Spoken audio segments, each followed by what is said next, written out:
The drop wasn't graceful.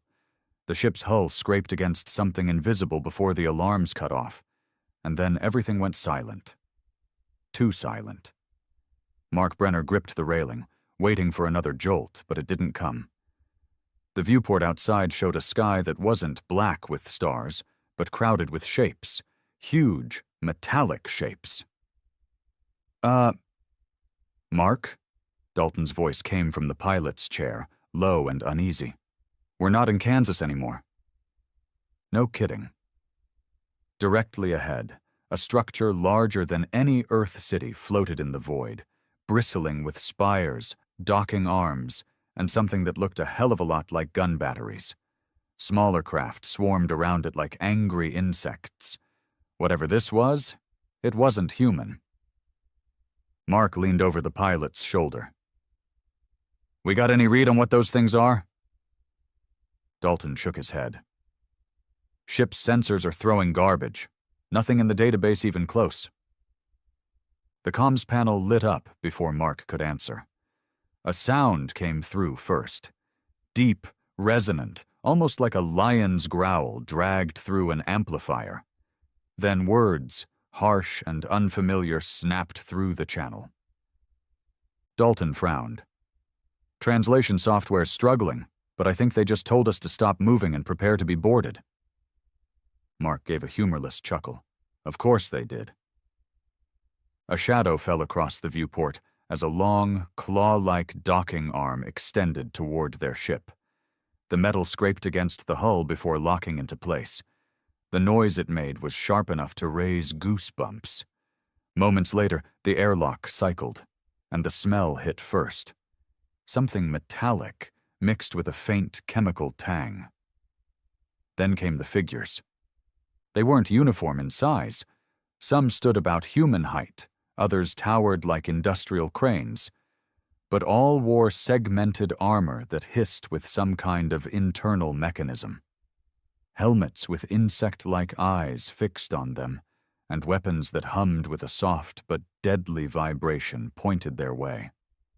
One of the taller ones stepped forward, its armor a darker shade than the rest. The alien's voice was a grinding bass rumble, but this time the translator caught up. By order of the Imperial Dominion, you are taken into custody for unauthorized entry into sovereign territory. You will be escorted to the Emperor's court for judgment. Dalton's jaw tightened, but Mark just smiled. Not the warm kind, but the kind that said, I've had worse mornings than this. Sure, Mark said flatly. Lead the way. The aliens clearly expected fear. Mark could see it in the way they watched every twitch of his muscles, in the way their weapons stayed locked. But fear wasn't coming. He'd been a Marine for 12 years, fought in 2 brush wars, and seen what orbital bombardments did to cities. This question mark. This was just a parade with fancy armor. The escort brought them through a docking tunnel into the massive structure. It wasn't a station, Mark realized. It was a fortress. Walls were carved with symbols that had the weight of centuries, floors polished like glass, but reinforced with embedded metal veins. Every corridor they passed through had more armed guards, all of them staring at the 2 humans like they were rabid dogs on a short leash. The court was worse. It opened into a hall so vast it felt like stepping outdoors. Pillars taller than skyscrapers lined the chamber, each carved into the likeness of some alien monarch. At the far end, a throne of black stone rose high above the floor, and on it sat a figure draped in layered armor and flowing crimson cloth. The helmet was gone, revealing a face that was half flesh, half metal, eyes burning like molten gold. This had to be the Emperor. He didn't speak right away. Instead, he looked them over, as if sizing up cattle at auction. The silence dragged until it felt like a rope pulling tight. Finally, his voice rolled through the hall. You come to my empire unbidden, bearing no mark of allegiance. Speak before I decide your fate. Dalton shifted uncomfortably, but Mark stepped forward, meeting that molten gaze without flinching. "We didn't come anywhere," Mark said.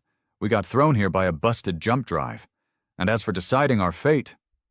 He let his eyes sweep the hall, lingering on the guards, the weapons, the pomp and ceremony. "I've seen worse." A murmur rippled through the court. The Emperor's metal fingers drummed once on the arm of his throne. Somewhere in the shadows above, Mark could feel the weight of 100 alien eyes on him. They didn't know it yet, but the game had just changed. Mark didn't move after the words left his mouth. He didn't smirk, didn't blink, didn't give the Emperor the satisfaction of seeing any flicker of uncertainty. He'd learned a long time ago that in a room full of predators, the one who twitched first was prey. The murmur in the court died slowly, like the air being sucked from a room. Rows of guards shifted their grip on their weapons, more out of reflex than intent. The Emperor's gaze was steady, almost lazy, like a man staring at a problem he hadn't decided whether to crush or keep. "You've seen worse?" the Emperor repeated, his voice dripping with disbelief. It wasn't a question. It was a challenge. Mark's tone stayed flat. "Yeah. Where I come from, we bury people by the thousands before breakfast, and we don't even have a throne room for it." Dalton flinched beside him, not from fear of the aliens, but from the reckless way Mark was leaning in. The Emperor's golden eyes narrowed, and his metal hand clenched around the throne's armrest with a sound like a blade being drawn. "You speak as if the Dominion is beneath you," the Emperor said. "I speak as if your threats don't impress me," Mark shot back. A ripple of hostility ran through the guards. Weapons shifted forward in unison, the hum of their power cores filling the air like an approaching storm. The Emperor raised his flesh hand, and the hall fell into silence again. "Interesting," he said. "You are either foolish or forged in something harder than most species survive." He leaned forward. "I will know which before I decide how many pieces to scatter you in." He gestured sharply, and 2 guards stepped forward. They weren't the insect-eyed soldiers from the docking bay. These were bigger, broader, with armor that glistened like oil and strange twin-bladed weapons humming in their hands. "Bring them to the gauntlet," the Emperor commanded. Dalton frowned. "The hell's the gauntlet?" "Best not to ask," Mark muttered as the guards flanked them and shoved them toward the side of the throne room.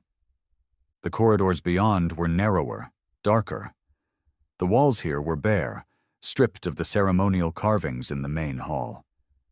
These weren't for show. They were functional, like the guts of a warship. Every so often, Mark caught sight of mechanical panels that hissed softly, releasing bursts of vapor that smelled faintly metallic. Dalton was clearly trying to measure the situation. "Think this is a test?" "Probably," Mark said. "Question is it the kind you can pass, or the kind they use to make an example?"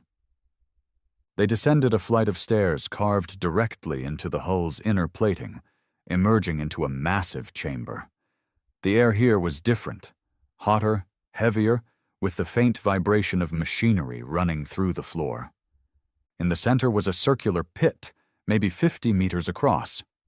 The walls rose high and curved inward, lined with rows of alien spectators. Some were in armor, others in robes, but all shared the same look. Anticipation. Dalton muttered, "Feels like a damn coliseum." "That's because it is," Mark replied. A voice boomed across the chamber, echoing unnaturally, as if carried through hidden speakers. "By decree of the Emperor, the humans will prove their worth in the gauntlet. Survive, and they may speak again. Fail, and their remains will be fed to the vermin." The crowd responded with a low, vibrating hum, some alien equivalent of cheering. 2 gates slid open on opposite ends of the pit. From one, Mark and Dalton were shoved forward. The floor felt gritty under their boots. coated in some fine dust that clung like ash.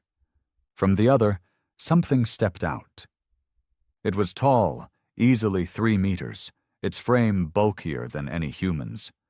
The creature's body was plated in a chitin-like armor, but it moved with disturbing speed, its long forelimbs ending in clawed hooks that glistened wetly under the lights.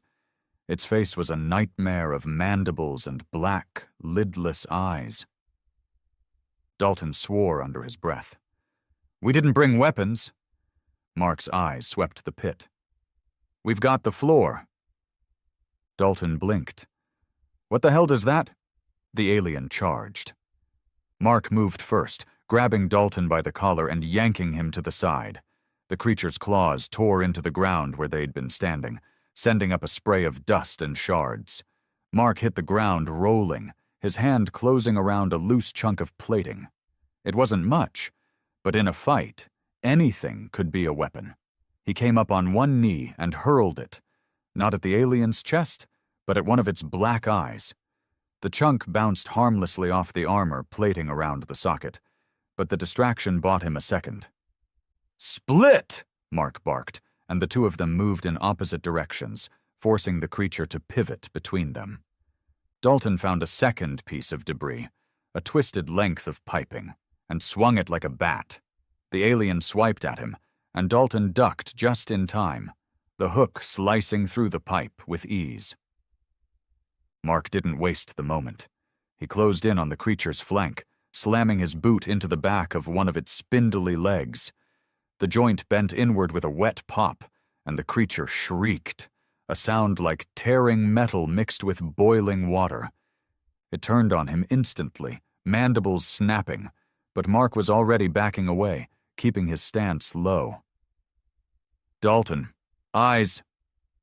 Dalton caught on fast. He feinted left, then lunged right, jabbing the broken pipe into the soft gap between two plates at the base of the alien's neck. It wasn't deep, but it was enough to make the thing reel back.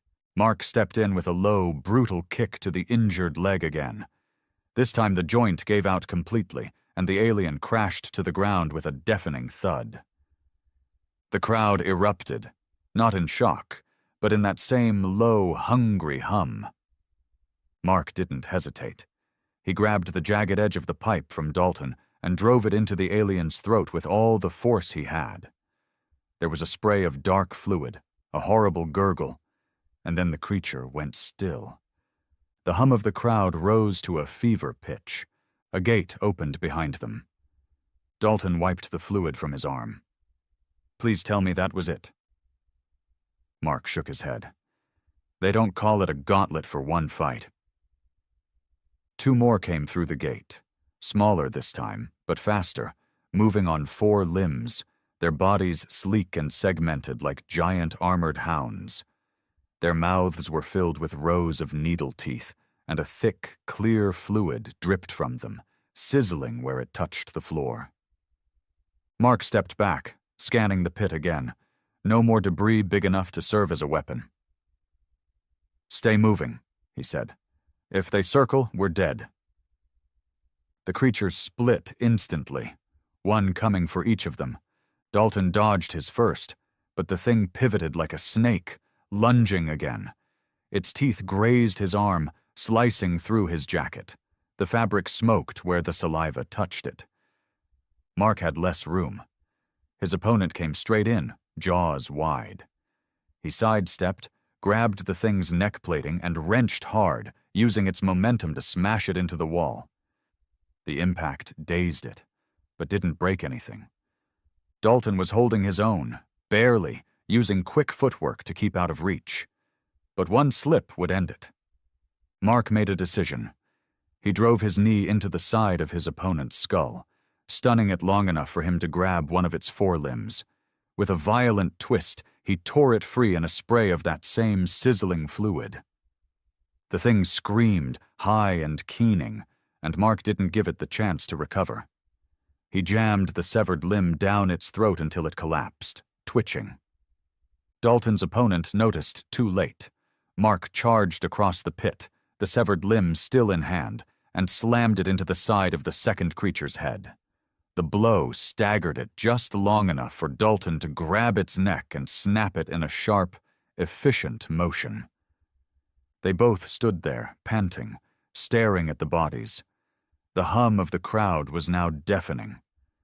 Above them, the Emperor was on his feet. "I see," the Emperor said slowly, his voice cutting through the noise. "You are not prey." Mark met his gaze from the pit. "Told you." The Emperor tilted his head. "And yet you bleed." Mark glanced down at his arm, just a shallow slice from one of the hounds, already crusting over. He looked back up. "Yeah, so do you." The Emperor didn't react immediately. Then, after a long pause, he raised his metal hand and snapped his fingers.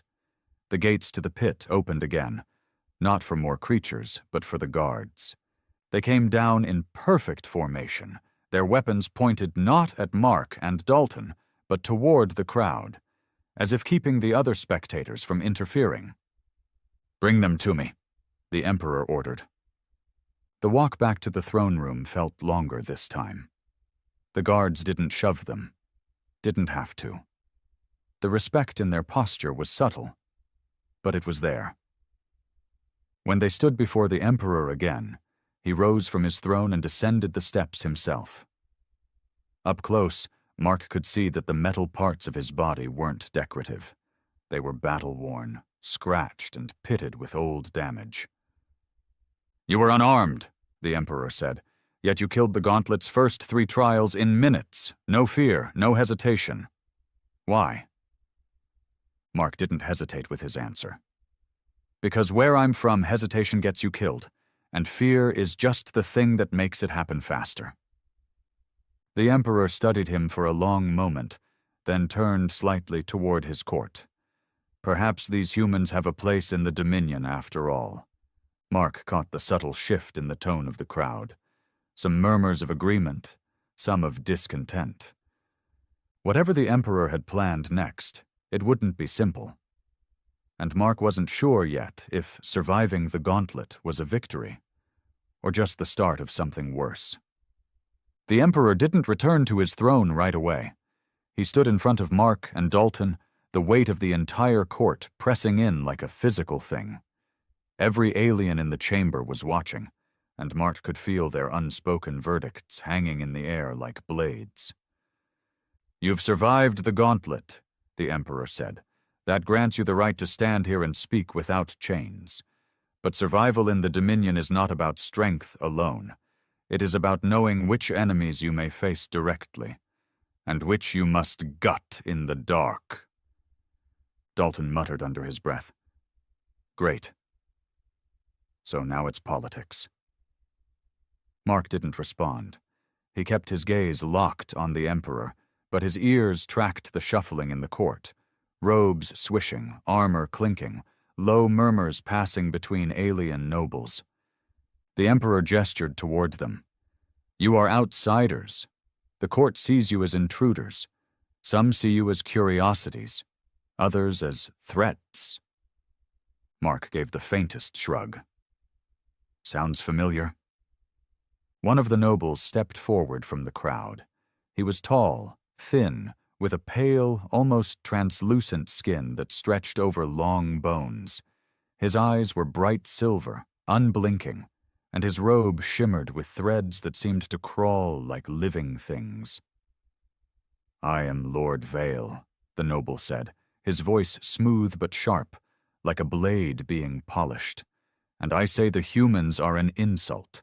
They trespass in our space, kill Dominion beasts in the Emperor's own arena, and speak as if they have the right to stand equal." He let the words hang for a moment, his gaze sweeping over Mark with open disdain. "I demand they be put to the trial of shadows." A ripple of interest passed through the court. Dalton's brow furrowed. "I'm guessing that's not a friendly dinner." The Emperor's gaze slid toward Vielle. "The trial of shadows is no spectacle, Lord Vielle. It is death for most who enter. All the better to see what they truly are, Vale replied smoothly. If they survive, perhaps they are worthy. If not, the Dominion wastes no further breath on them. Mark's jaw tightened. He knew the type. Different face, different world, but the same smug tone he'd heard from politicians and officers who loved watching others fail. Fine, Mark said before Dalton could speak. We'll do your trial. Dalton turned his head sharply. Mark Dash. Mark's voice was flat.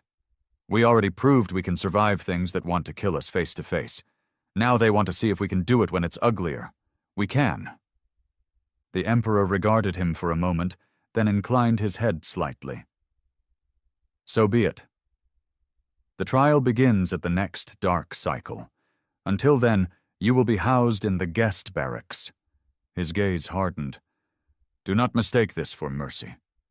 The guest barracks were nothing more than a converted storage deck with a pair of narrow bunks bolted to the floor and a single wall vent that exhaled warm, metallic-smelling air.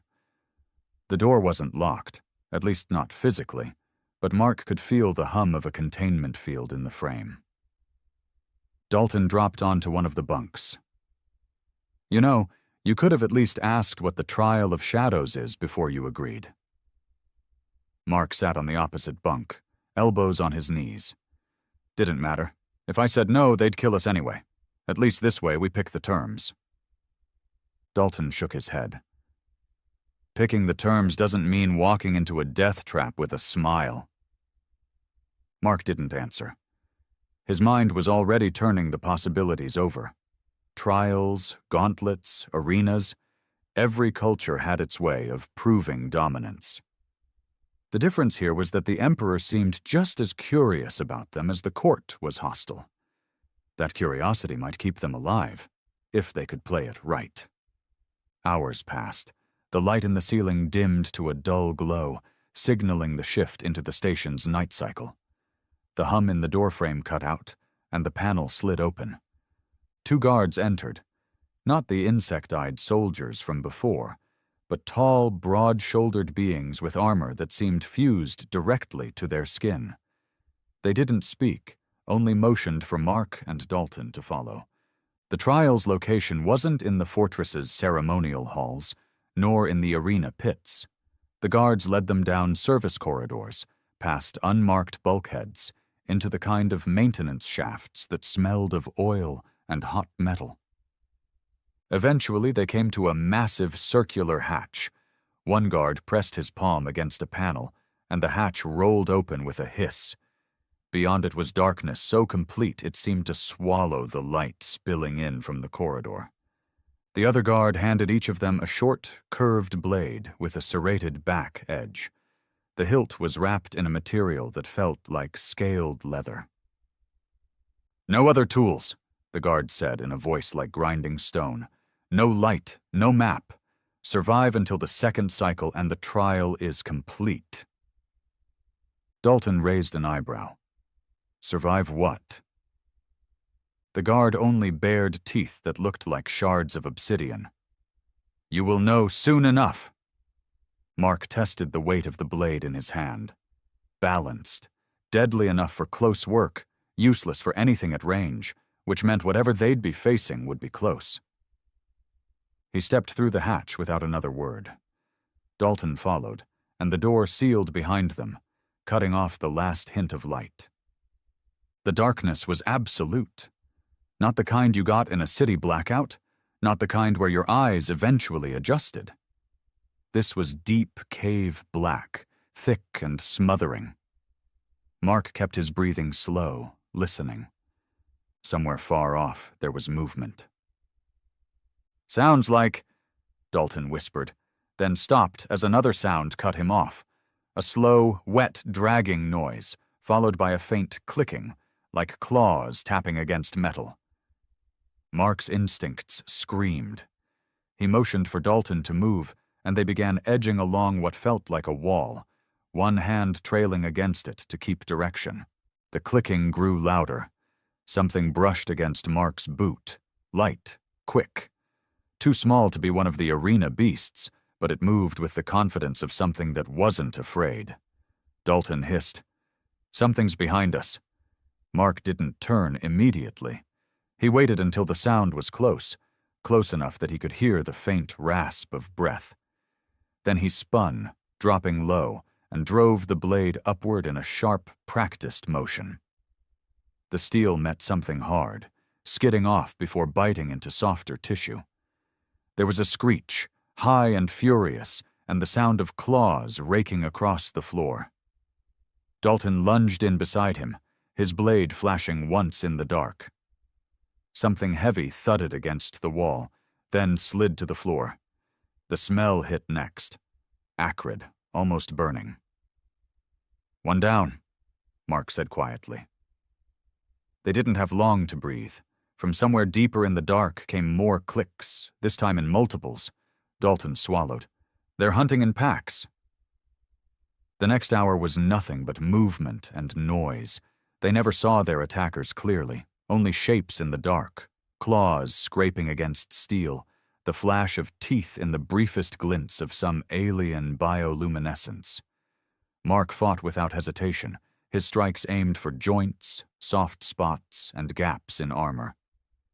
Dalton kept pace, grunting with effort each time he connected.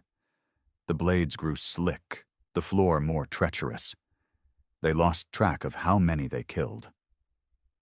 At one point they found a narrow alcove, a maintenance recess just big enough for them to crouch in. They took it, catching their breath. Dalton leaned back against the wall. "This is insane. They dump us in here with things we can't see, no idea where to go." "That's the point," Mark said. "This isn't about killing the creatures. It's about watching us survive the kind of fight that wears you down until you make a mistake." Dalton's voice was tight. "And when we make that mistake?" Mark's grip tightened on his blade. "We don't." They moved again, following a faint current of air. Mark's best guess at finding another exit, or at least a defensible spot. The clicking noises had thinned, but the silence was worse. Then came the whisper. It wasn't in English.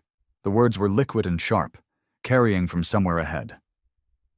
Another voice answered, closer this time. Dalton tensed. "That's not one of the creatures." "No," Mark said, his tone low. "That's someone using the trial as cover." They moved slower now, blades ready. The voices drew closer until two figures stepped into the faintest glow spilling from a crack in the wall plating. They weren't guards. They weren't arena beasts.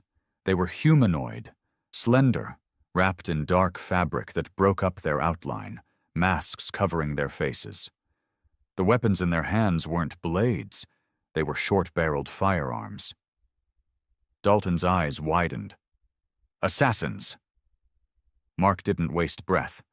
He dove forward before the first shot could line up, his blade punching up under the first assassin's arm and into the ribs. The figure convulsed and went down without a sound. Dalton lunged for the second, grabbing the weapon arm and wrenching it sideways as the shot went off. The muzzle flash was blinding in the dark, and the sound made Mark's ears ring. Dalton drove his knee into the assassin's gut, then slammed his blade into the side of the masked head. Both bodies hit the floor. Mark crouched, pulling the firearm from the dead assassin's grip. It was light, alien in design, but the trigger and grip were intuitive enough. "They weren't here for the trial," Dalton said. "They were here for us." "Vile," Mark said. "He's not waiting for the trial to finish." They kept moving after that, faster now. Whatever the trial was supposed to be, it had turned into an ambush, and that meant every minute they stayed in the dark was another chance for someone to finish what Vielle had started. Hours blurred together. The glow from the crack in the wall was the only real light they saw, until the faintest shift in the air told Mark they were near a larger opening. They emerged into a vast chamber, dimly lit by strips of pale light embedded in the ceiling. At the far end was another hatch, the kind that meant an exit. Between them and it were 3 more of the pack creatures, crouched low, their eyes reflecting the light. Behind them, watching from a raised platform, stood Lord Vile himself. Mark smiled coldly. "Guess we made it to the finals." The 3 creatures crouched in the dim light, their bodies low and tense, tails twitching like coiled whips. The metal floor beneath them bore deep claw gouges, signs they'd fought and fed here before. Their mouths hung open slightly, clear saliva dripping and hissing where it touched the steel. Mark didn't look at them first. He looked at Vile. The noble stood on the raised platform, with the posture of someone convinced nothing in the room could touch him. His silver eyes were like polished coins, cold and reflective. 2 armored figures flanked him, guards in the same fused armor Mark had seen before, but heavier, almost plated like walking tanks. Dalton muttered without taking his eyes off the beasts. "Pretty sure the rules don't say the trial ends with the guy who ordered it watching." Mark's grip tightened on the alien firearm he'd taken from the assassins. "Yeah, that's because this isn't the trial anymore. It's an execution with an audience of 1. Voile's voice carried down into the chamber, smooth as oil. "You've done well to make it this far, human. But skill in the dark does not make you invincible. This ends now, before the Emperor makes the mistake of thinking you are more than you are." Dalton called back, "That confidence in your pets is real cute. Let's see if they're better than the ones we've already killed." Vile's smile didn't waver. He gave a flick of his fingers, and the creatures launched forward. Mark raised the firearm and squeezed the trigger. The weapon spat a burst of blue-white energy, the recoil sharper than expected. The lead beast veered at the last second, the shot scorching a line across its flank but not slowing it. Dalton sidestepped another, slashing with his blade. The serrated edge caught in the creature's foreleg, ripping a long tear in the muscle. It howled, the sound rattling the chamber walls. Mark dropped the firearm, it wasn't going to be quick enough, and met his attacker head on. He ducked low as it lunged, driving his blade into the softer flesh just behind the jaw hinge. The impact jarred his arm, but he shoved upward, feeling the resistance give way. The beast convulsed, then collapsed in a heap.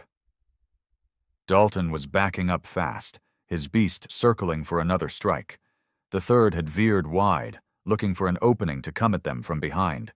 "Left," Mark barked, and Dalton pivoted just in time to avoid the snap of those needle teeth. Mark snatched up the fallen firearm again and fired point-blank into the side of the beast Dalton had wounded. The energy blast blew through its ribs in a flash of scorched chitin and steaming flesh. The third beast hesitated for half a heartbeat at the sight, then lunged straight at Mark. He let it come, stepping into the charge instead of back. His shoulder slammed into its chest, his knife hand driving upward under the chin. The serrated blade punched through the roof of its mouth, and it went limp instantly. The chamber went silent, except for the hiss of burning flesh. Mark kicked the last carcass aside and looked up at Vielle. "That the best you've got?" Vielle's smile thinned. "You misunderstand. That was merely the warm-up." He gestured, and his 2 guards stepped down from the platform. Up close, they were even bigger than they'd looked, each easily 8 feet tall, with armor that shifted and flexed as if part of their skin. Their hands ended not in fingers, but in hooked metal claws. Dalton muttered, "Of course they're not just watching." Mark tossed him the alien firearm. "Make it count." The guards came fast for their size, moving with the smooth precision of trained killers. Mark met the first head-on, their blades clashing in a screech of metal. The guard's strength was monstrous, shoving Mark back a full step. Dalton opened fire on the second, the blue-white bursts punching holes in the armor but not dropping it. The thing kept coming, swiping at Dalton's head with a clawed backhand. Dalton ducked, rolled, and fired again into the exposed joint at the armpit. This time the guard snarled and staggered. Mark ducked under a sweeping hook from his opponent, slashing for the knee. Sparks flew as the serrated edge bit into the armor plating, not deep enough to cripple, but enough to make the guard snarl. The counterstrike came fast, a knee to Mark's gut that knocked the wind out of him. He stumbled but didn't fall, twisting with the momentum to bring his blade across the guard's throat. The metal screeched in protest before finally giving way. A gush of dark fluid sprayed, and the guard collapsed, twitching. Dalton had driven his opponent back against the wall now, firing into the same damaged joint again and again until the armor split. The last shot took the guard's head halfway off, and it slumped to the floor. Vael's expression was different now. Not fear, exactly, but the first hint of realizing his plan wasn't as neat as he thought. Mark took a step toward the platform. You sent assassins into the trial. You sent your pets. You sent your guards. You still breathing because I'm letting you. Vael's voice was cold. You won't touch me. The moment you do, every guard in the court will cut you down. Mark's mouth twitched in something close to a smile. Then maybe you should hope I keep letting you talk. From behind them, the sound of heavy doors opening filled the chamber. A new set of footsteps entered, not the synchronized march of soldiers, but something slower, heavier. The Emperor stepped through, flanked by 6 of his own elite guards. His molten gold eyes swept over the bodies, then landed on Vael. I was told the trial of shadows was proceeding as tradition demands, the Emperor said, his voice low but carrying. This is not tradition. Vael bowed his head slightly. Majesty, the humans are dangerous. I sought only to ensure the trial was worthy of them. You sought to kill them before I could make my own judgment, the Emperor cut in. You turned my trial into your execution pit. Vael's jaw tightened, but he didn't deny it. The Emperor stepped closer to the platform. You forget your place, Lord Vael. You serve at my will, not your own ambition. His gaze slid to Mark and Dalton. And you forget what the gauntlet has already shown. These humans will not break as easily as you think. Dalton muttered under his breath. I'm starting to like the guy. Mark didn't answer. He knew better than to assume the Emperor's favor meant safety. The Emperor turned to them. You have survived the gauntlet. You have survived the trial of shadows, even twisted as it was. You have killed beasts bred for war and soldiers trained to end wars. That is useful. Mark's voice was steady. You planning to use us, then? The Emperor's eyes gleamed faintly. In the Dominion, everything of value is used. Vael's voice cut in sharply. Majesty, they are still intruders. Enough, the Emperor said without looking at him. They will be given quarters in the upper decks and access to the Dominion's armory, and they will serve me until I decide otherwise. Dalton blinked. Serve you how? The Emperor's molten gaze lingered on him for a moment before answering. There is a war brewing at the Dominion's borders. You will go where I send you, fight who I tell you to fight, and in return, you will live. Mark studied him. And if we say no? The Emperor's smile was thin. Then you will die. Slowly. The walk back to the upper decks was quiet, save for the soft hum of the lifts and the occasional creak of the station's superstructure. The new quarters were far from the storage deck they'd been dumped in before. Private rooms, clean air, even a small viewport looking out into the stars. Dalton dropped into one of the chairs. So we're mercs now? For an alien emperor? Mark stood by the viewport, watching the slow drift of ships outside. We're survivors. Right now that means working for him. Dalton frowned. And later? Mark's eyes stayed on the stars. Later we figure out who's really in charge in this empire. And if it's not him, or if it shouldn't be him, we deal with that when we get there. Dalton gave a short, humorless laugh. Guess we've seen worse. Mark finally turned from the viewport, the faintest edge of a smile on his face. Yeah, we have. The summons came at the break of the station's artificial dawn cycle. The lights in the quarters brightened slowly, simulating sunrise, though Mark could feel in his bones it was all theater. Metal walls didn't care about dawn. The door hissed open without a knock. A tall figure in black armor stepped inside, carrying a tablet-like device. His face was hidden behind a smooth mask, with only a vertical slit for the eyes. "Orders," he said in a voice that sounded half human, half processed through machinery. "You depart within the hour." Dalton was still half asleep, sitting up on the bunk. "Depart where?" The figure held out the device. "The Emperor's words are recorded. You will view them privately. Your escort will meet you at Docking Arm 17. He turned and left without another word. The recording activated with a simple touch. The Emperor's molten gold eyes filled the screen. "Humans," his voice began, low and deliberate. "The Dominion has a frontier world named Carid Prime. It is a strip of stone and dust with little value, except that it sits on the crossing point of 3 warp routes. Whoever controls Carid controls the border. My enemies know this. They have taken a mining colony there as a foothold. You will take it back for me." Mark exchanged a glance with Dalton. "You will have a ship," the Emperor continued, "and a small strike team from my guard. But make no mistake, this is not a mission for them. They will follow you, or they will die. The enemy is not a beast, but a rival faction. They call themselves the Ulthari. They will not expect you. Use that." The recording ended with the faintest curve of his lips. They didn't waste time packing. There wasn't much to pack. The escort turned out to be 4 Dominion soldiers in dark gray armor, faces hidden behind insect-eyed helmets. Each carried a rifle-like weapon that looked more suited for vaporizing walls than shooting people. Their transport was a sleek, narrow craft docked in the shadow of the fortress's bulk. The hull was painted in a deep, matte black that seemed to swallow the station's light. Dalton whistled.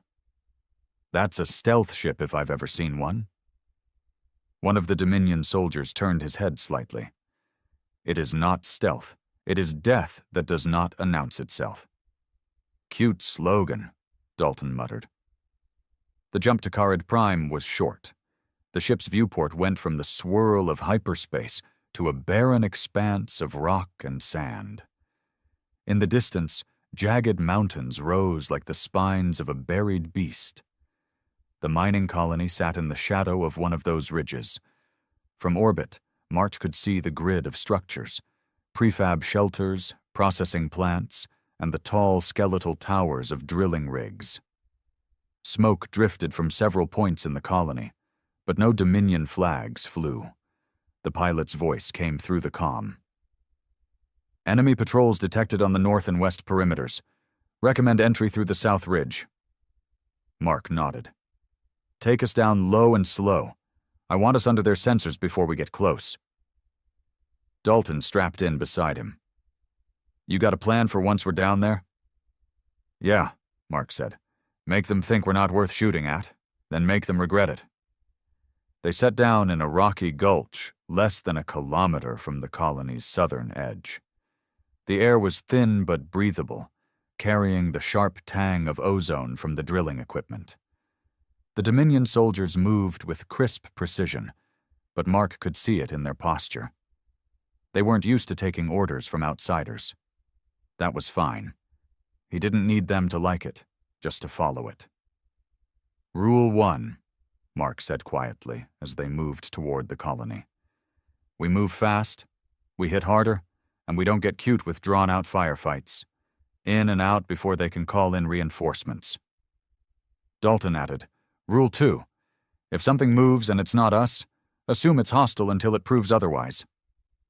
They reached the colony's outer fence, a crude barrier of electrified mesh and metal poles. It had been patched in places with whatever scrap the Ulthari had on hand.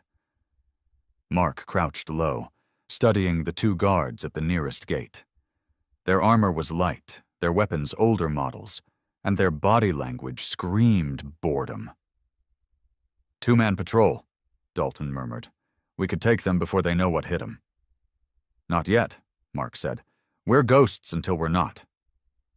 They circled wide, finding a spot where the fence sagged and the power lines had been cut. Slipping through was easy. Inside the colony, the streets between the prefab structures were eerily quiet. A few civilians, miners by the look of them, moved quickly from building to building, heads down. No one met their eyes. The first Ulthari patrol came around a corner without warning, 4 soldiers in mismatched armor, carrying rifles slung over their shoulders. Mark didn't hesitate. He closed the distance in a dead sprint, slamming his blade into the throat of the lead soldier before the man even registered movement. Dalton dropped the second with a sharp twist of his neck, the crack echoing off the prefab walls. The Dominion soldiers handled the last 2 with clinical efficiency, their energy weapons punching neat holes through armor and flesh alike. Mark dragged the bodies into a side alley. "Strip the armor," he said. Dalton raised an eyebrow. "You want us playing dress-up?" "I want us walking through their checkpoints without getting lit up. That means looking like them." The stolen armor was a poor fit, but passable at a distance. The helmets filtered the air and distorted their voices just enough to hide the fact they weren't Ulthari. They moved deeper into the colony, past more patrols and into the heart of the mining complex. The drilling rigs loomed overhead, their skeletal frames groaning in the wind. The main processing plant was a squat, windowless block of metal with 2 guarded entrances. Mark stopped in the shadow of a rig. "That's the hub. Take it out, and they lose their reason to be here." Dalton frowned, "and probably half the colony's life support with it." Mark's tone was flat. "They'll live. The Ulthari won't." They approached the plant in 2 teams, Mark and Dalton on one side, the Dominion soldiers on the other. Mark gave the signal, and they hit both entrances at once. The first 2 guards went down in silence, throats cut before they could shout.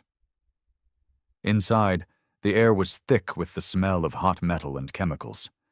Pipes and conveyor systems rattled overhead, carrying raw ore deeper into the facility.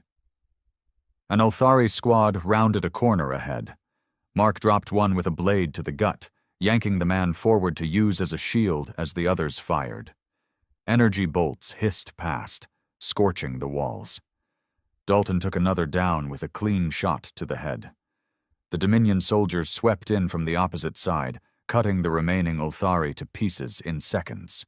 At the plant's control center, Mark scanned the panels. Most of it was alien tech, but the basics weren't that different from human mining systems. He found the main power feed and yanked 2 thick cables free.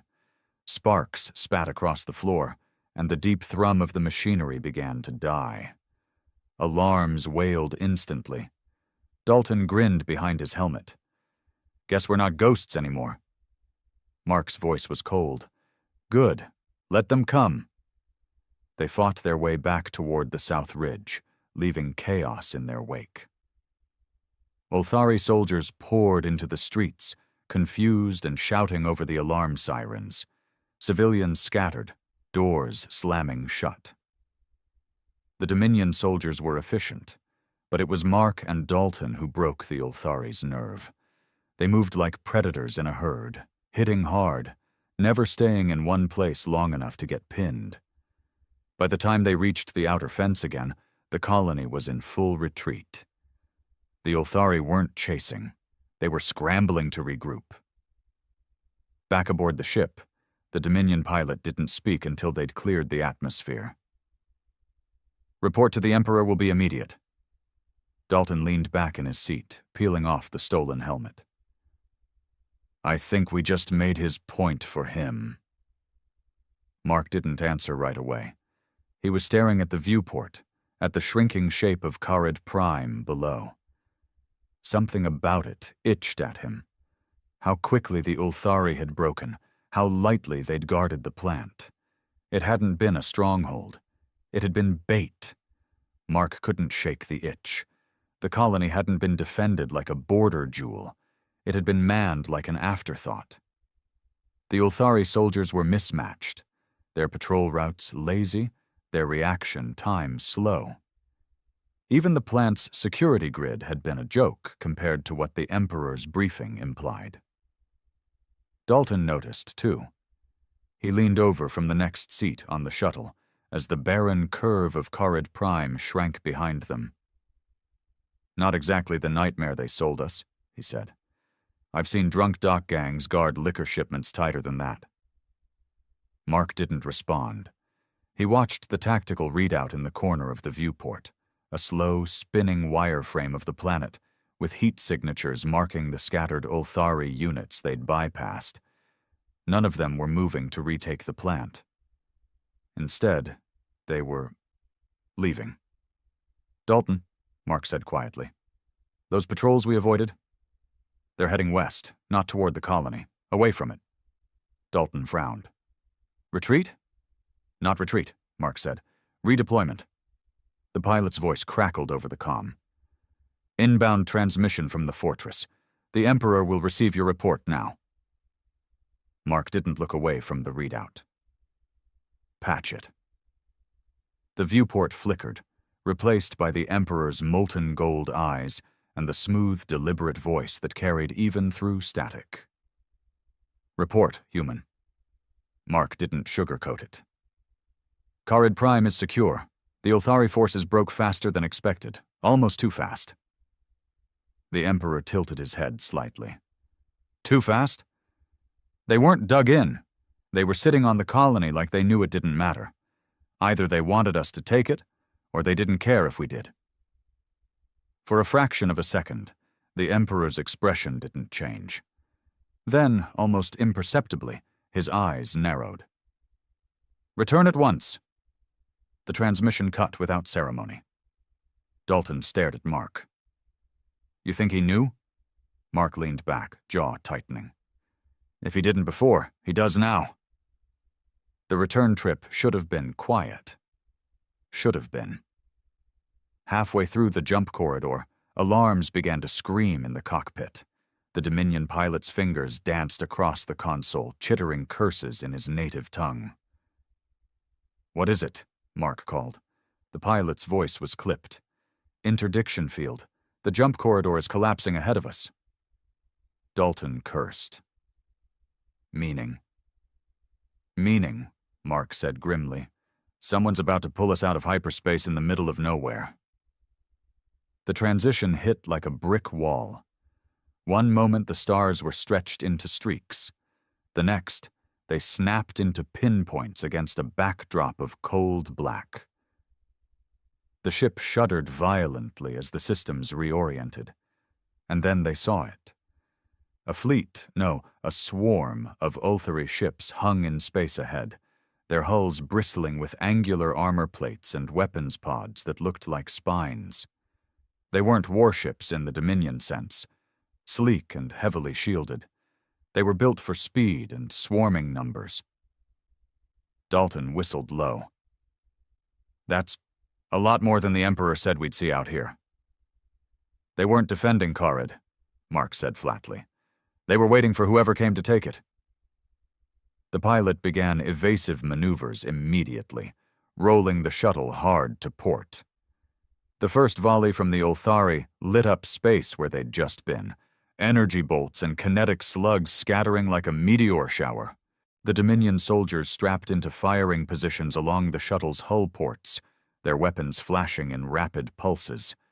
The Ulthari ships moved like predators, circling fast and darting into fire before peeling away. Mark moved to the nearest weapons station, scanning the tactical overlay. "They're hurting us, cutting off the jump vector back to the fortress." Dalton slid into the station beside him. "So what's the move?" Mark's jaw tightened. We don't run. We punch through before they close the noose. The Ulthari weren't expecting a countercharge.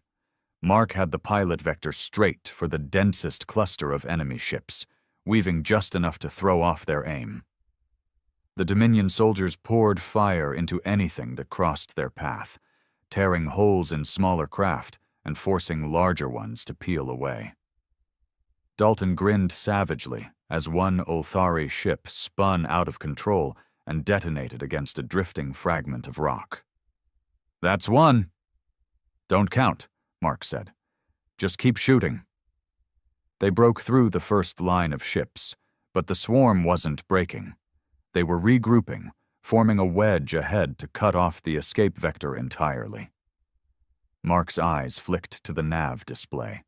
Off to port, barely a sliver on the readout, was a dense asteroid belt. Change course, now. The pilot hesitated. Asteroid field is unstable. Navigation wasn't a suggestion, Mark snapped. The ship dove into the field, and chaos followed. Massive chunks of rock tumbled through space, some big enough to blot out the stars, others spinning in tight clusters. The Ulthari chased them in, but their numbers worked against them. Ships collided with rock, slammed into each other, or were ripped apart by sudden debris showers.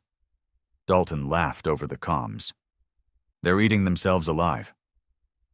Don't celebrate yet, Mark said. We're not out. He had the pilot thread them deeper into the belt, weaving through gaps barely wider than the ship's wings. The Ulthari pursuit thinned with each maneuver, until only a handful of ships remained. When they finally broke out the far side, the stars opened up ahead of them, and there was nothing blocking their jump vector. They didn't jump straight back to the fortress. Mark had the pilot angled toward a cold, uninhabited moon on the edge of the corridor.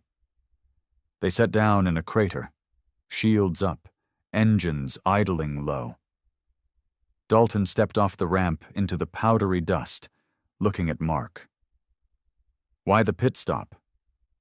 Because, Mark said, scanning the horizon, if we go straight back now, we take whoever's tracking us right to the Emperor's front door, and if he's half as paranoid as I think, he'll take that as a reason to put a knife in our backs before they can.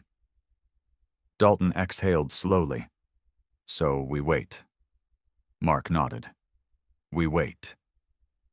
And we figure out why the Ulthari wanted us alive long enough to spring that trap. They didn't have to wait long. An hour later, one of the Dominion soldiers called them to the comm station. A transmission was coming through, not on Dominion channels, but an open-band, low-power signal.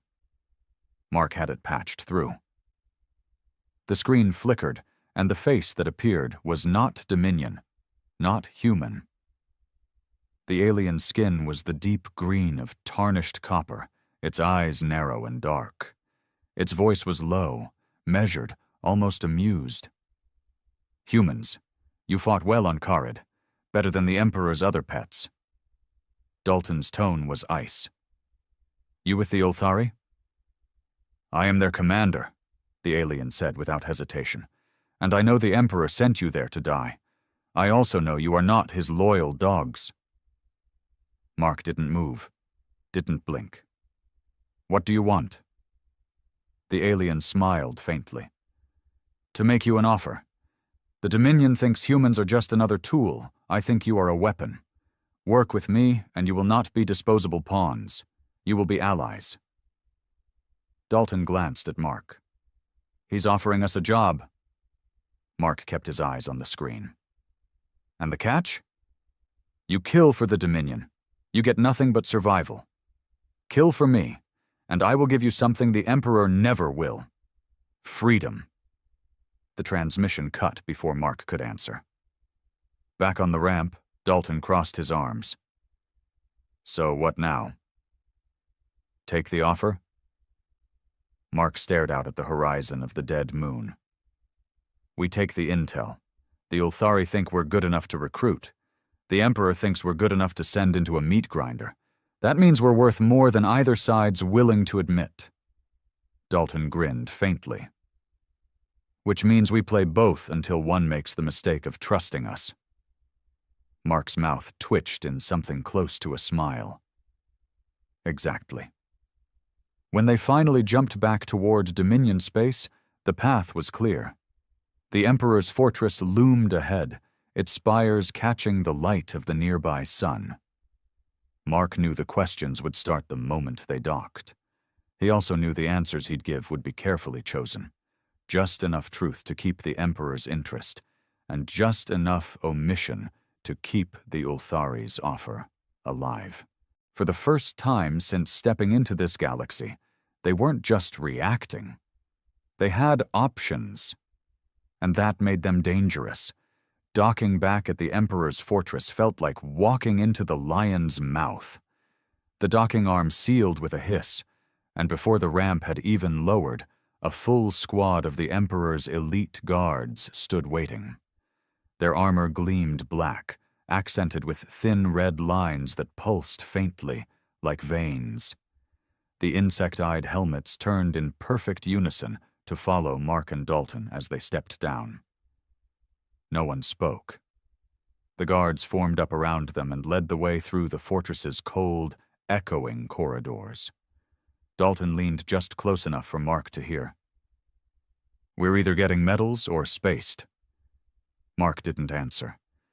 He could feel the tension in the air, the kind that came before a trigger was pulled. They were brought to the throne room directly, bypassing the waiting chambers. The massive black doors swung open, and the Emperor was already standing at the foot of his throne, his molten gold eyes fixed on them. "You return, later than expected." Mark's tone was even. "Ran into resistance." "I am aware." The Emperor's gaze sharpened, like a predator catching the scent of blood. "A fleet-sized resistance, in an asteroid field that was not on your assigned route." Dalton opened his mouth, but Mark cut him off with a half-truth.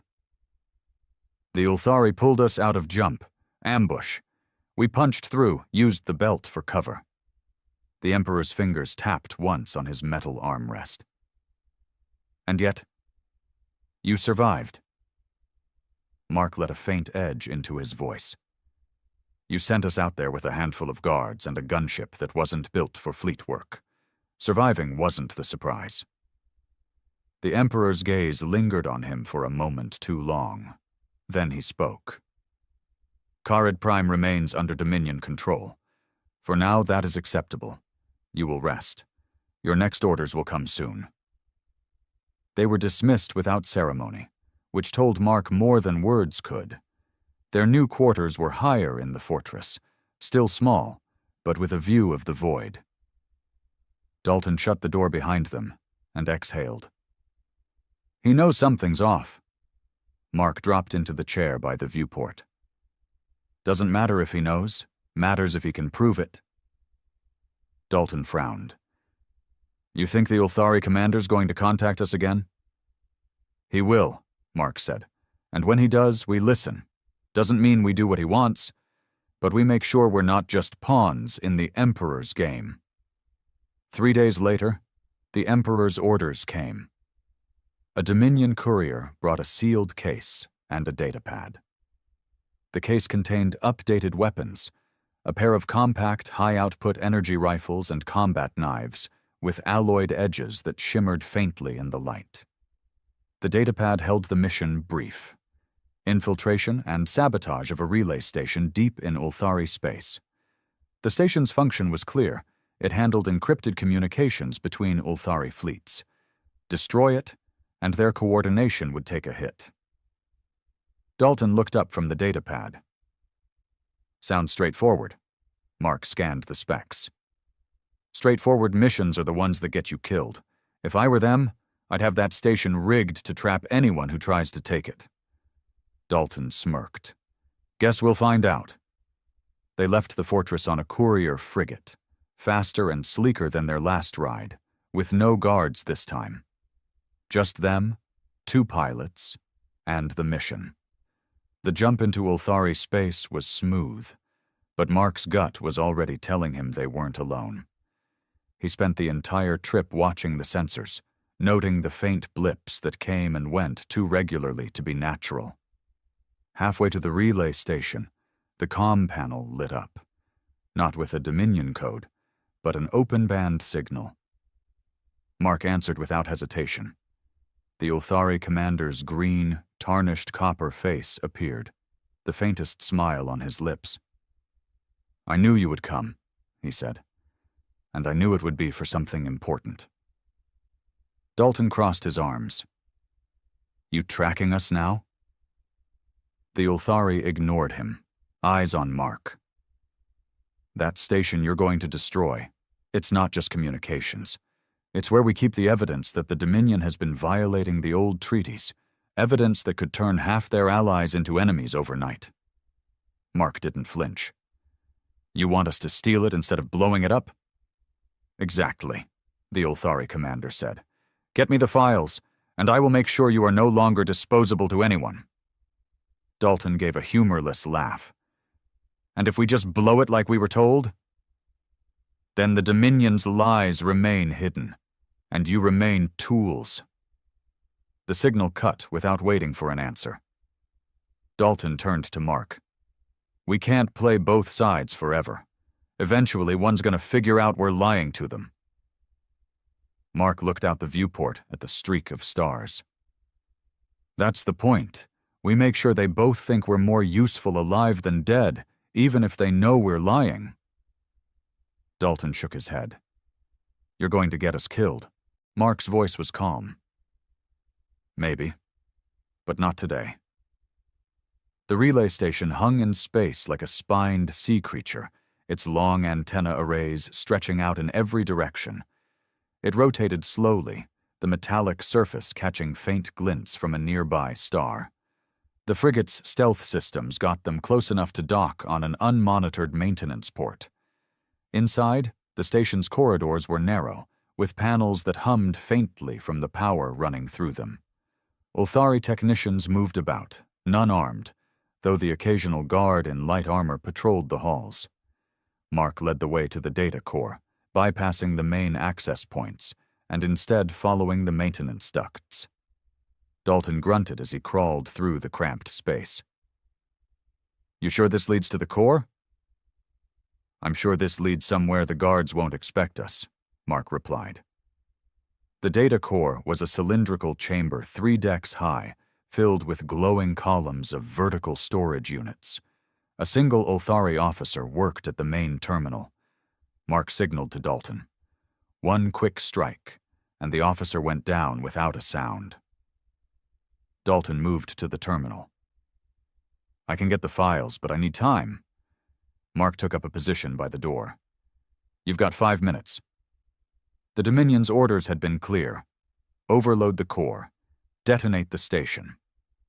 The Ulthari's orders were equally clear. Extract the files. Doing both would require precision. Dalton's fingers flew over the terminal's alien interface. "Got the evidence. Dominion ship manifests in restricted zones. Intel logs from before the treaty expired. Enough to make the Emperor's head spin." Mark planted a charge on the far side of the core. "Now wipe the rest." Dalton triggered a purge program. The glowing columns began dimming one by one as the data burned out.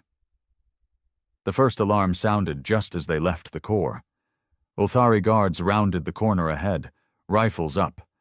Mark dropped the first with a burst from his energy rifle, Dalton taking the second before he could fire. They moved fast, ducking into maintenance shafts when the main corridors got too hot. The station's rotation disoriented most people, but Mark navigated without hesitation, cutting through angles that brought them back to the docking port ahead of the Ulthari's response teams. By the time they launched, the first secondary explosions were blooming behind them, the core charges doing their work. Dalton exhaled hard in the cockpit. "So now we've got Dominion thinking we blew the place like good little soldiers, and Ulthari thinking we handed them their golden ticket." Mark sat back. "Exactly where I want us."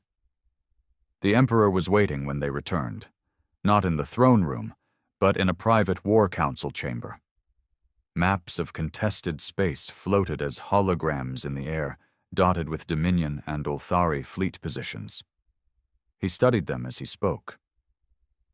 The relay station is gone. You have done well. Mark inclined his head slightly. We keep our end of the deal. The Emperor's eyes flicked to him. And yet, I sense you have kept something for yourself. Dalton tensed, but Mark didn't blink. I keep breathing. That's what I keep. The Emperor smiled faintly, a predator amused by prey that bares its teeth. Good. You will need that skill. The next mission will be delicate. In the days that followed, Mark and Dalton began building something the Dominion didn't see coming. A network. Not of spies or soldiers, but of people caught between both powers. Smugglers, miners, disgraced Dominion officers, Ulthari defectors, anyone with a grudge and a willingness to trade information for favors. Every mission for the Emperor became 2 missions, one official, one unofficial. Every contact the Ulthari gave them became another point in the web. It was dangerous work, but for the first time since stepping into the Galactic Empire, they weren't just pieces on the board. They were starting to move the pieces themselves. The first sign the game was collapsing came as a whisper in a back corridor.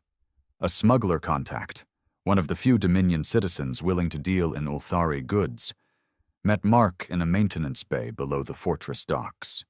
He was pale, sweating, and looked like a man who'd just been told the executioner was sharpening the axe.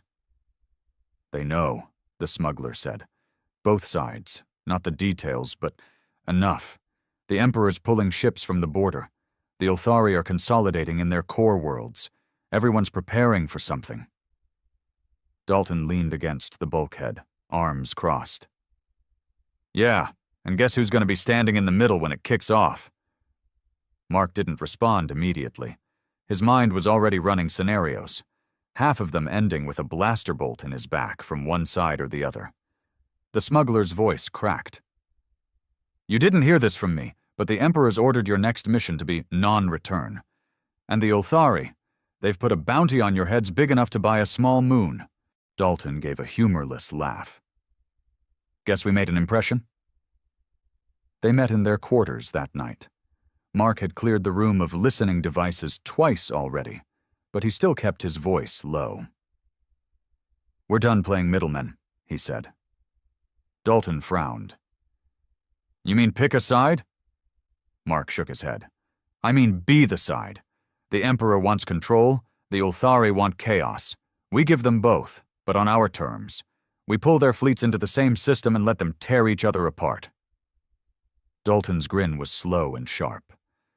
And while they're bleeding each other dry, we take the leverage, Mark finished. Ships, stations, people. Enough to make them deal with us like equals or not at all. The plan took shape fast. The Ulthari wanted proof of the Dominion's treaty violations. They already had it from the relay station. The Emperor wanted to cripple Ulthari logistics. They knew exactly where the key supply depots were from their network of smugglers and defectors. All they had to do was feed each side just enough intel to make the other commit their main fleets to a decisive engagement. And choose the system. They picked Voreth's Gap, a dead sector between Dominion and Ulthari space, littered with debris fields from wars centuries past. The wreckage was dense enough to hide an entire armada until it was in firing range. Through coded channels, Dalton accidentally leaked a location of an Ulthari supply convoy to the Emperor's strategists. Through a separate line, Mark sold the Ulthari commander the timetable for a Dominion fleet movement near the same coordinates. Both sides bit. Hard. 2 weeks later, Voreth's Gap lit up like the birth of a star. Mark and Dalton watched from the bridge of a commandeered Ulthari courier ship, floating in the shadow of a derelict battleship that had been adrift since before humanity ever touched the stars. The Dominion fleet came in sleek and disciplined, wedge formations moving as one. The Ulthari swarmed in ragged packs, darting in and out of the debris like wolves. When the first volley hit, the whole sector shuddered with the exchange. Dalton's eyes were locked on the tactical display. "This is going to get ugly fast." "That's the point," Mark said. They weren't just watching. The moment the fleets were fully engaged, their network came alive. Smuggler ships and defected patrol craft emerged from the debris fields, hitting both sides' supply haulers, crippling comm relays, and hijacking damaged vessels. In the chaos, neither side could tell friend from foe. Every contact outside the main fleet was just another blip to eliminate. Dalton's voice was tight with focus. "We've got 3 Dominion corvettes breaking off from the fight, damaged but still moving. You want 'em?" Mark didn't hesitate. "Take the lead, board and strip 'em." By the 4th hour of the battle, Vorith's Gap was a graveyard. Dozens of ships drifted in ruin, their hulls glowing from internal fires. The Dominion's tight formations had fractured, Ulthari packs scattering under heavy losses.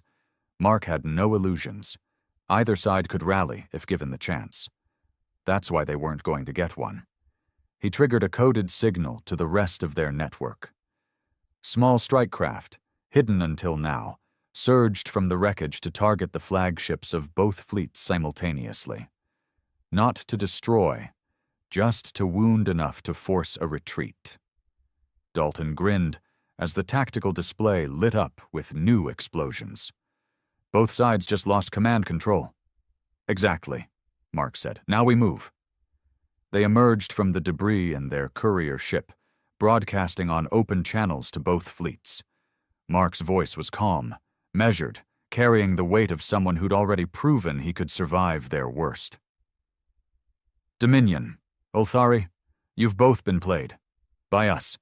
You can keep bleeding each other until there's nothing left, or you can deal with us and walk away with something to rebuild with. Your choice." Dalton cut the channel. "Think they'll take that well?" Mark's mouth twitched. "Doesn't matter. They'll take it." The fighting sputtered to a halt over the next hour, not because either side trusted them, but because neither could afford to keep losing ships. The Emperor's molten gold gaze appeared on the comm first. "You presume much, human." "Only what I've earned," Mark said. "You came here to cripple the Ulthari. I did that. The rest is whether you can accept that your best move now is listening instead of killing." Minutes later, the Ulthari commander's green, weathered face appeared on a split channel. "Clever. Risky. You've made enemies today." Mark didn't blink. "And clients. Don't forget that part." The negotiations weren't peace. Not really. More like an armed ceasefire with both sides too busy counting the ships they had left to want another round. The deal was simple. Both the Dominion and Ulthari would leave Vorith's Gap to neutral administration. That administration was Mark and Dalton, backed by their growing fleet of stolen, salvaged, and defected ships. The Emperor didn't like it. The Ulthari didn't like it. But both liked the alternative less. Weeks later, Mark stood on the bridge of their new flagship, a refitted Dominion destroyer bristling with Ulthari weapon systems. The viewport showed the tangled wreckage of Vorith's Gap slowly being cleared by crews loyal to no flag, but theirs. Dalton came up beside him, a datapad in hand. "We've got 5 new ships pledging to the network this week. 2 Dominion deserters, 1 Ulthari captain, and a pair of independent haulers looking for protection." Mark nodded. "Keep them spread across the outer lanes. No clusters big enough to make either side nervous." Dalton smirked. "You ever think we'd end up running our own slice of the galaxy?" Mark's gaze stayed on the stars. "I didn't think we'd live this long." Dalton chuckled. "Guess we've seen worse." Mark finally allowed himself a small, humorless smile. Yeah. And now they're gonna see worse too if they come for us. They thought we were the weakest species in the Orion Arm. They thought our wars were primitive, our weapons outdated, and our will to fight long dead. That's the only reason they dared take me alive.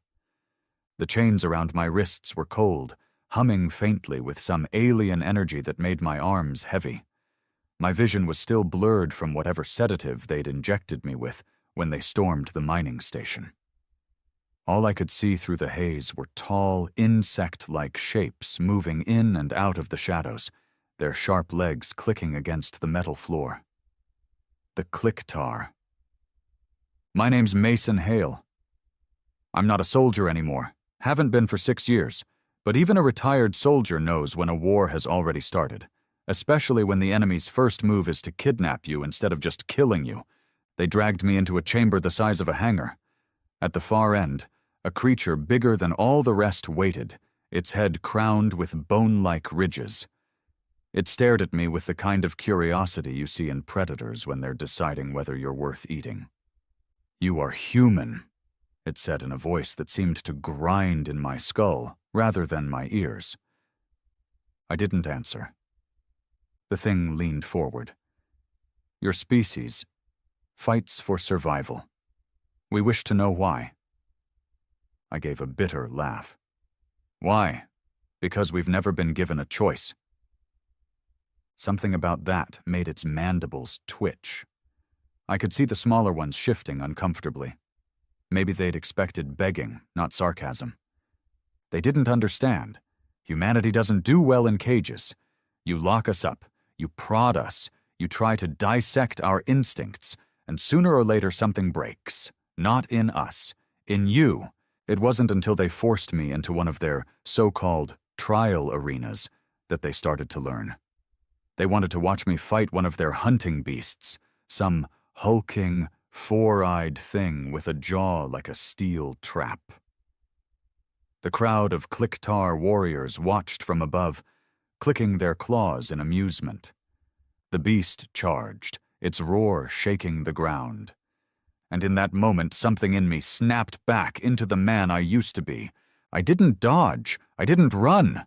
I met it head on, my bare hands reaching for its throat. They say the galaxy has never feared humanity because it has never truly seen humanity. But that was the day the Clicktar saw what happens when you corner one of us. They saw how we fight, not for glory, not for territory, but because there is no other option. And I made sure they understood it wasn't just me they needed to worry about. I tore the beast's windpipe out with my teeth. When I looked up, every one of those clicking, laughing aliens had gone silent. And that was only the first lesson. The silence after the beast fell was heavier than the humid air clinging to my skin. Blood, black, sticky alien blood, ran down my chin. My hands trembled, not from fear, but from the adrenaline dump. The Clicktar didn't move. I could feel their eyes on me, hundreds of them calculating. I spat the chunk of flesh onto the arena floor. "That your idea of a test?" I growled. My voice came out low, almost calm, which was worse for them. Calm is dangerous. Calm means you've accepted what you are about to do. The largest one, the crowned one, leaned forward over the railing, its mandibles flexing in thought. "You are more efficient than expected, human." I gave it a thin smile. "You haven't seen anything yet." 2 guards, their limbs twitching in hesitation, moved down into the arena to take me away. They kept their weapons trained on me like I might leap up and tear their heads off. And they weren't wrong. I was thinking about it. But I didn't. Not yet. They dragged me back to my cell. The walls were smooth metal, cold to the touch, no seams to pry at. A single panel in the wall dispensed food twice a day, or what passed for food among insects. A thick gray paste, bitter and sour, but enough to keep me alive. That first night, I sat on the floor in the dark, staring at the faint glow from the corridor outside. My mind went back to the Clicktar leader's voice. Not just what it said, but why it said it. They weren't just here to kill humans. They were studying us, testing us. Which meant they were afraid. If they weren't afraid, they'd have spaced me the moment they boarded the station. Fear makes you curious. You want to know what you're up against. But curiosity can be a fatal weakness, especially when the subject you're studying starts studying you back. The days blurred together. They sent me into the arena 3 more times, each opponent deadlier than the last. Razor-clawed beasts, spiked monstrosities, even another prisoner from a species I didn't recognize. That last one almost got me. Big, heavy brute, 4 arms, skin like armor plating. But size means nothing if you can get inside their reach. I broke both its knees before it realized the fight was over. The Clicktar crowd didn't cheer anymore.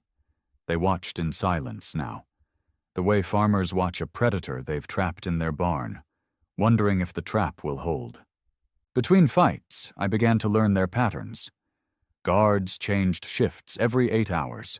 They walked in pairs, always carrying long, spear-like weapons that hummed faintly, probably energy-based.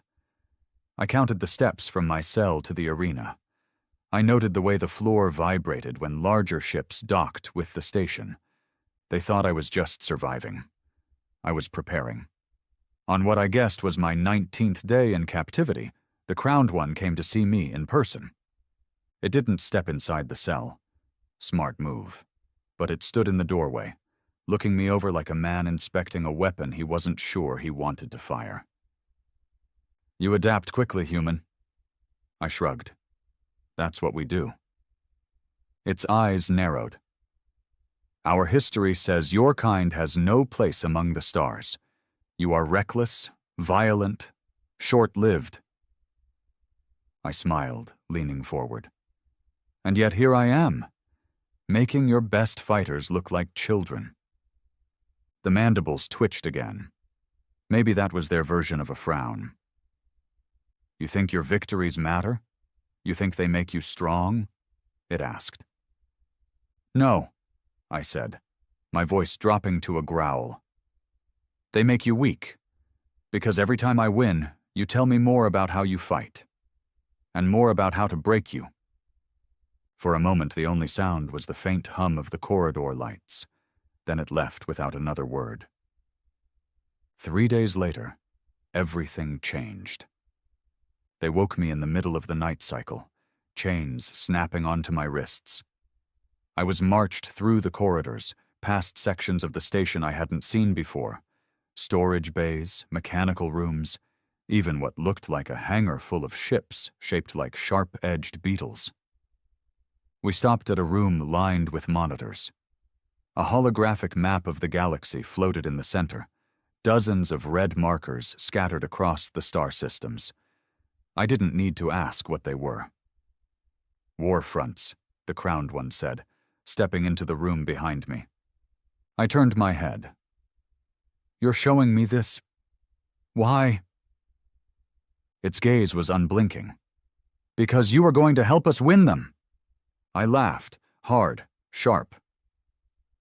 "And what makes you think I'd fight for you?"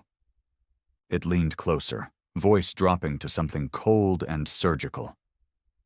"Because if you do not, we will erase every trace of your species from existence, not just your colonies, your home world." The words hit me like a gut punch. Earth wasn't ready for this. The military was scattered, the fleets old and underfunded. If the Clicktar came in force, they wouldn't even need a month to wipe us off the map. I didn't answer, couldn't. I just stared at the map, my mind racing. If I agreed, I'd be a traitor. If I refused, I'd be dead, and so would billions of others. But there was a third option, one that was already forming in the back of my mind. I could play along, let them think they'd broken me, and then I could burn their empire from the inside out. They gave me a Clicktar military translator, a collar that wrapped around my neck, and somehow turned my words into their guttural language. They armed me with one of their weapons, a long staff tipped with a blade of humming energy. My first mission was to lead a squad of Clicktar soldiers into a contested outpost on the edge of their territory. The enemy, a reptilian species called the Dreth, had been holding it for weeks. We hit the outpost at dawn, the alien sun rising behind us. Clicktar tactics were predictable, a straight, overwhelming charge, no subtlety, no feints. That's why they'd been stuck in this war for decades. I changed that. We flanked. We cut their supply lines. We used the terrain to funnel them into choke points where their numbers meant nothing. By the time we reached the command center, the Dreth were in full retreat. The Clicktar soldiers stared at me like I'd just rewritten the rules of war. In a way, I had. That was the beginning of the real game. Mission after mission, I taught them how humans fought, but not everything. I gave them just enough to win battles, not wars. I made them rely on me, made them think I was the key to their victories. And all the while, I was learning their command structures, their supply chains, the location of their shipyards. They thought they were using me, but I was building a list, names, coordinates, vulnerabilities, the kind of list that could cripple an empire if it fell into the right hands. I knew the risk. One mistake, one slip, and I'd end up as a smear on a Clicktar wall. But that's the thing about humans they'll never understand. We fight hardest when the stakes are highest. The day would come when I'd use their own war against them. And when that day came, the Clicktar wouldn't just learn why they should fear humanity, the whole damn galaxy would. I'd been serving with the Clicktar for just over 3 months when I realized something important. They feared their enemies almost as much as they feared me. It wasn't obvious at first. The Clicktar carried themselves like predators, mandibles clicking in arrogance, their long limbs always coiled with a casual readiness for violence. But in the quiet moments, in the briefing rooms before deployment, or in the way they avoided talking about certain systems on the map, I could see it. They respected strength, but they feared unpredictability. And the Dreth weren't their only war. The galaxy is a messy place. Old grudges between species never die. They just shift and fester in the dark. The Clicktar were fighting 3 separate fronts. The Dreth to the north, a coalition of avian species to the east, and a nomadic raiding fleet known as the Viren in the outer rim. The Clicktar called them parasites. I called them opportunities. The first time I met the Viren was on a salvage mission. A Clicktar convoy had gone missing in neutral space, and I was assigned to investigate, which really meant walk into a trap and figure out how to get us out alive. We dropped out of FTL near the wreck of a Clicktar transport, its hull torn open, drifting silently. The Viren were already there, a swarm of needle-shaped ships darting around like sharks that smelled blood. Clicktar protocol was simple. Fire until the target stops moving. My protocol was simpler. Don't give the target a reason to shoot you in the first place. I ordered the Clicktar to hold fire. They didn't like it, but by then they'd learned I didn't give orders unless I had a reason. We opened a channel. The Viren captain appeared on the comms screen, a wiry creature with skin like polished obsidian and eyes like burning coals. He grinned, or maybe bared his teeth, when he saw me. "Human," he said in perfect trade tongue. "I thought your kind stayed close to your cradle world." I shrugged. Got bored. The Clicktar commander beside me twitched in irritation. The Viren ignored him completely, eyes still on me. "You're the one who's been teaching the insects how to win," he said. "We've been watching." That told me 2 things. 1, the Viren had been tracking Clicktar operations, and 2, my name, or at least my species, was starting to circulate beyond Clicktar space. And that was dangerous. Dangerous. But useful. "What do you want, Captain?" I asked. He grinned wider. "To know why you're fighting for them." I didn't answer directly. Instead, I said, "Maybe someday you'll hear the real story, but not today." Then I cut the channel and ordered a retreat. The Clicktar commander was furious. "We could have destroyed them," he hissed. "No," I said. "We could have started a war you're not ready to win." What I didn't tell him was that I'd sent the Vern captain a private burst transmission before we jumped. A simple sentence. "Keep watching. The insects won't have me forever." After that, my missions changed. I still fought alongside the Clicktar, still gave them tactical wins, but I began to engineer certain situations. A weapons cache would accidentally be left unsecured during a Dreth raid. A Clicktar patrol route would change at the last minute, leaving an opening for Vern raiders to hit a supply convoy. Each mistake was subtle enough to pass as incompetence, and I played the part well. The human mercenary who didn't fully understand Clicktar protocol, who made the occasional blunder. But each blunder shifted the balance of power ever so slightly against them. It was during a campaign on the edge of Dreth territory that I decided to test just how far I could push. We were assaulting a Dreth fortress on a moon with low gravity and razor-sharp rock formations. Perfect terrain for ambushes. I convinced the Clicktar commander to split his forces into 3 assault teams, claiming it would confuse the enemy. It did more than confuse them. It isolated one of the teams completely. The Dreth annihilated them. Not one Clicktar soldier from that squad made it back.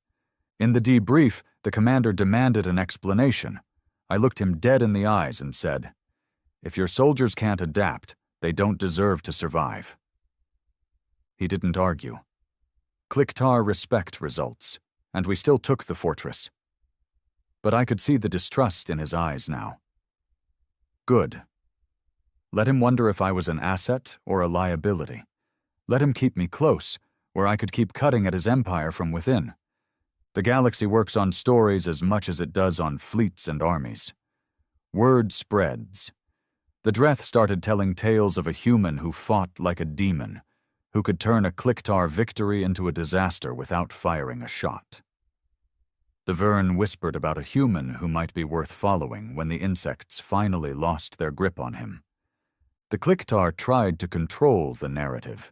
They painted me as their loyal strategist, their tame predator. But the problem with predators is that they don't stay tame. The turning point came on a planet called Velos Prime, neutral territory, supposedly under the protection of the Galactic Council. The Clicktar were meeting with Dreth envoys to negotiate a ceasefire in one sector so they could focus on fighting the Vern. I wasn't supposed to be in the room, which meant, of course, I made sure I was in the room. The talks were going as expected, thinly veiled threats, posturing, promises nobody intended to keep. Then I stood up. The Clicktar delegation froze. The Dreth delegation turned to look at me. "You know this is pointless," I said. "In 2 months you'll be killing each other again, so why not save yourselves the trouble?" The Dreth leader, a tall reptilian with scales like burnished steel, narrowed his eyes.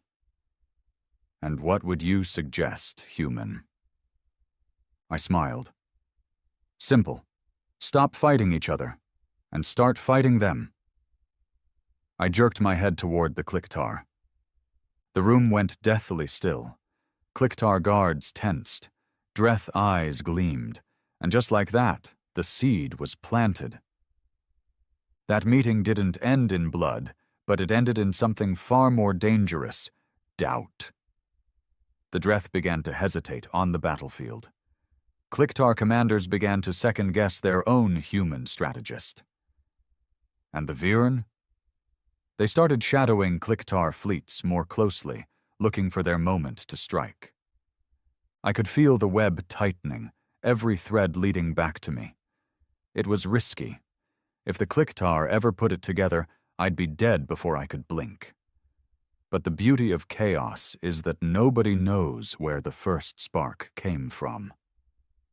The Clicktar Crowned One summoned me not long after Velos Prime. "You think I don't see what you're doing?" it asked, its voice low and dangerous. I kept my expression neutral. "I'm winning your wars. You are changing them," it hissed, "and not in ways we control." I stepped closer, meeting its alien eyes without flinching. "You brought a human into your war and expected not to be changed? That's your first mistake. Your second is thinking you can put me back in a cage when you're done with me." For a long moment, neither of us moved. Then it stepped aside, letting me leave. But I knew, and it knew, that we'd just crossed a line we couldn't uncross. That night, I sent another message to the Verne captain. 4 words, encrypted and masked so deep, it would take a Clicktar fleet years to trace it back to me. "Get ready, it's coming." Because it was. The Clicktar thought they'd seen human cunning. They thought they'd measured human brutality in the arenas. But they hadn't seen what happens when you give one of us the tools, the knowledge, and the will to burn an empire down to its bones. The galaxy didn't fear humanity yet, but it was about to. They say you can't kill an empire with a single blade. They're wrong. You just have to know where to stick it. The Clicktar's military heart wasn't their biggest fleet, or their most fortified world. It was the Rovik Nexus, a massive shipyard complex that hung in the orbit of a gas giant 3 jumps from their homeworld. Every warship larger than a patrol corvette came through Rovik at some point, for refit, for repairs, for construction. Destroy Rovik, and you didn't just hurt their fleet, you broke its spine. I'd been collecting information on Rovik for months. Guard rotations, docking schedules, security codes. Every detail mattered. And I wasn't the only one who knew the value of the Nexus. The Vorn had been dreaming about hitting it for years. They just didn't have someone on the inside. Now they did. The mission they thought I was on was simple. Escort a Clicktar convoy carrying high-density plasma cores to Rovik for installation into a new dreadnought. Dangerous cargo, heavily guarded, no room for mistakes. What they didn't know was that those same plasma cores could, under the right conditions, become the biggest bombs the galaxy had ever seen. Enough to tear through the Nexus's shields and rip its dry docks apart in seconds. I'd arranged for the Viren to intercept us mid-transit.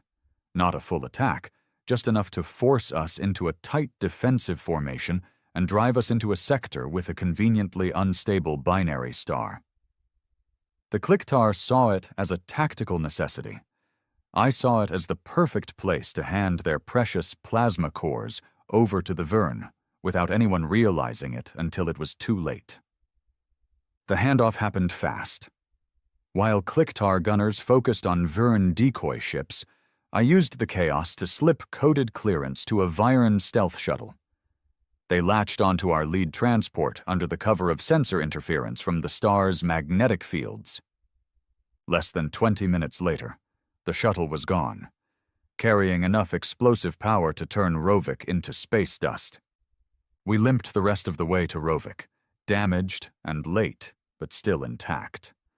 No one suspected anything. Not even when I excused myself from the main docking bay just before the plasma cores were supposed to be unloaded. I was aboard a Clicktar corvette in low orbit over the gas giant when it happened. From that distance, Rovik was a gleaming web of steel and light, stretching across the black like some enormous spider's trap. Hundreds of ships moved in and out, their drives glowing like fireflies. Then, without warning, the heart of the complex bloomed into a sun. The explosion was silent from where I watched, but my gut still felt the shockwave. The dry docks crumpled in on themselves, massive girders spinning away into the void. Whole sections of the Nexus tore free, spinning like broken limbs. Ships docked inside never had a chance. They were ripped apart in the blast, their pieces scattering into the debris cloud. Clicktar comms exploded with panic. Orders barked, sensor readings screamed, ships scrambled to rescue survivors. But there were no survivors inside the blast radius. None. I watched it burn for a long time. And I didn't feel guilt, not for a second. The official Clicktar report called it a Dreth sabotage strike. The Dreth denied it, of course, but the Clicktar didn't believe them. They couldn't. Believing the Dreth would mean believing their own security was incompetent. So instead, they doubled down on their war effort and pulled me in even tighter. "You will help us crush them," the Crowned One hissed in our next meeting. Its mandibles clicked in a rhythm I'd come to recognize as barely restrained rage. "Of course," I said. And I meant it, just not the way they thought. Because the destruction of Rovik wasn't just about weakening the Clicktar. It was about showing the rest of the galaxy that they could bleed. And word was spreading fast. 3 days after Rovik, the Vern sent me a message. No words, just a short holovid of the Nexus collapsing into itself, overlaid with the symbol of their fleet. They were claiming the hit publicly. That was exactly what I wanted. It didn't matter that they hadn't actually done it alone. The galaxy needed to believe the Clicktar had enemies capable of cutting them to pieces. The Dreth started pushing harder along their border. The Avian Coalition launched 2 raids into Clicktar space, testing defenses that were suddenly spread too thin. And the Vern?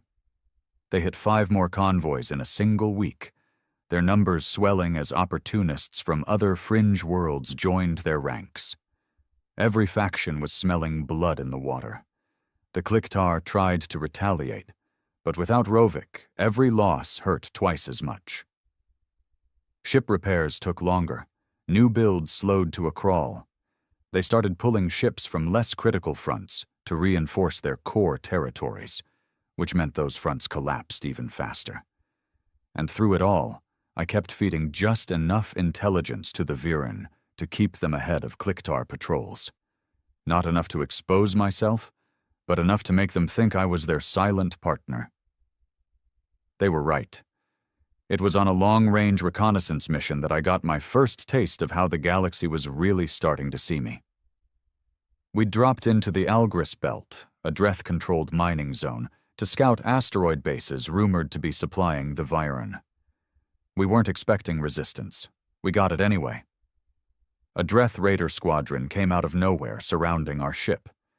Clicktar gunners scrambled to man stations, but before they could open fire, the Dreth commander's voice came over the comms.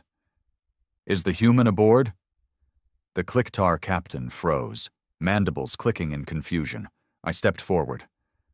"I'm here." There was a pause. Then the Dreth commander said, "Then we will let you pass. Our quarrel is not with you." And just like that, they broke formation and jumped away. The Clicktar crew stared at me like I'd just grown a second head. I didn't explain. Let them wonder. Let them start asking themselves the dangerous questions. Whose side is he really on? Because the truth was simple. I wasn't on anyone's side. I was on humanity's side. And humanity's best chance was to make the galaxy afraid of what we could do when pushed. The Crowned One confronted me again 2 weeks after Rovik. "You are known," it said. "Even our enemies speak your name."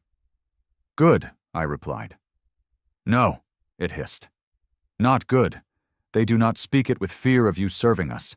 They speak it with fear of what you will do next." I leaned forward. "Then maybe you should start fearing me too." Its eyes narrowed. I could see the calculation there, the weighing of risk and reward. It couldn't kill me. Not yet. I was still too valuable. But I'd crossed a threshold now. The Clicktar weren't just using me, they were dependent on me. And that's when a predator has the most power. That night, I sent another burst transmission to the Viren. This one was longer. Coordinates, ship schedules, and the location of a supply depot feeding the Clicktar's eastern front. The message ended with 2 words: make noise. The next week, the Viren hit the depot so hard it lit up half the sector. And this time, there was no one left to blame, but the Clicktar's own failure to protect themselves. The cracks were spreading. And soon, They wouldn't be cracks anymore. They'd be fault lines, and the whole empire would come down in an avalanche. The galaxy still didn't know the whole truth. Not yet. But they were starting to piece it together.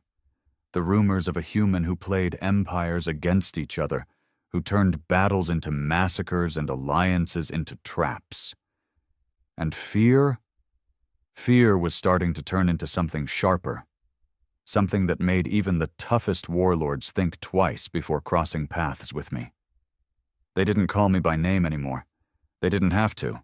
They just called me the human. And soon, that would be enough to make the whole galaxy step back. The thing about